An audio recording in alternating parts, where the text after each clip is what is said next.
Thank you, Mr. Chair. Chairman Gensler, I'd first like to just start out by commenting on the fact that yesterday the SEC refrained from inserting itself into an ongoing court case regarding the determination of syndicated loans as securities. And as you know, this is a well-functioning market. It's got sophisticated market participants, and I was glad to see the Commission resist adding any uncertainty into such an important part of our credit markets. I'd like to turn now to the SEC and its agenda.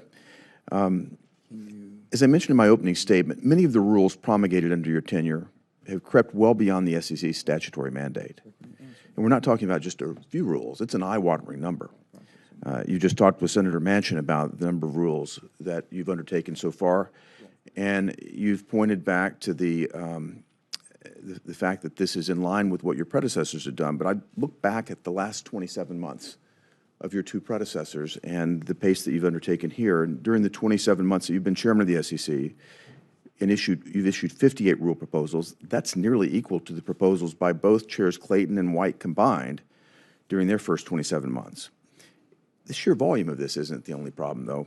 And again, you touched on this with Senator Manchin. The speed with which these new rules are developed and imposed on the market is just as important.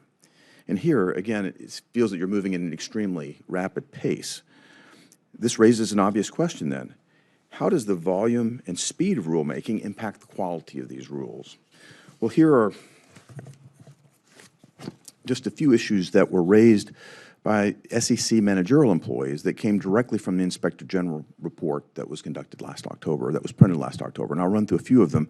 And these are direct quotes. Shortened timelines during the drafting process. Limited time available for staff research and analysis. Limited feedback during the rulemaking process. Shortened public comment periods. Increased litigation risk, difficulties managing resources and other mission-related work. These are direct quotes from that OIG report.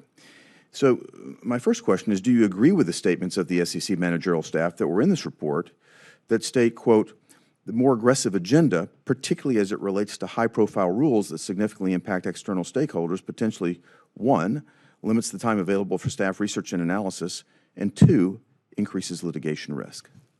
Again, I'm very proud to be part of such a dedicated staff, and I think they're doing excellent work. It's what we benefit from when we put these proposals out to public comment and we hear back, whether they see something that we didn't get accurate in the economic analysis, the legal analysis, the policies.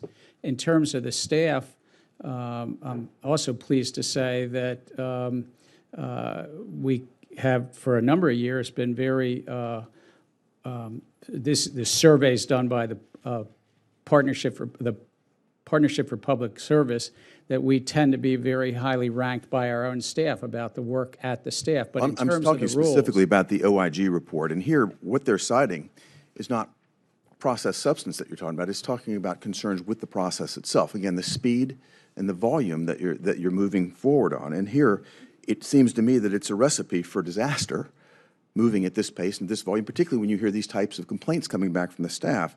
And the real victims here are the Americans whose livelihoods depend on returns from the marketplace. You know, I appreciate that, but it's also, we put out to public comment, we have a rule docket that's these 50 to 55 or so, and we've been candid with the public through the administrative process about that's our docket, these 50 to 55 proposals. And we get the comments back and we adjust. I mean, the final proposals, the final adoptions reflect a lot of the comments that we receive. If I could come back, again, where I started here, in terms of the tendency to exceed the mandate of the SEC.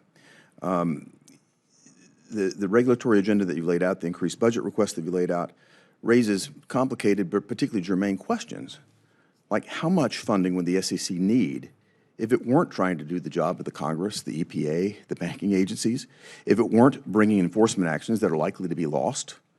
Rather than struggle through the answer here, we'll get through that, to the questions for the record, but that's a very obvious question to me. If you look at beyond the mandate activities, we're funding those. What I do want to ask you is this. Do you keep a tally of the cost of lost cases? When you bring an enforcement action and lose, have you kept a track of the expenditures, the cost of that, both to the SEC and to those who have to defend against them? We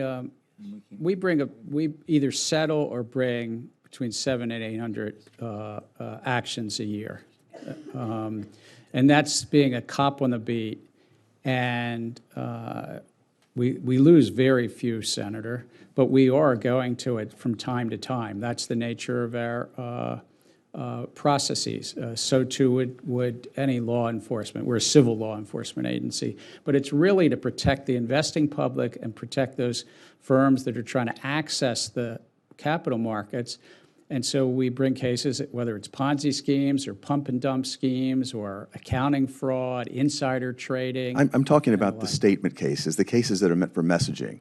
That is my great concern, and I don't think it's right to put American taxpayers on the hook for defending themselves in these cases when you know that there's a high odds of losing.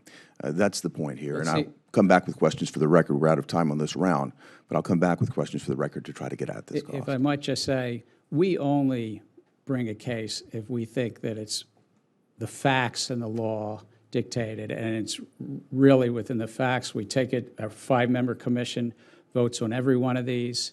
We end up voting between 15 and 30 of these a week, and we take this very seriously. We don't bring cases if we don't think there's been real wrongdoing. Okay.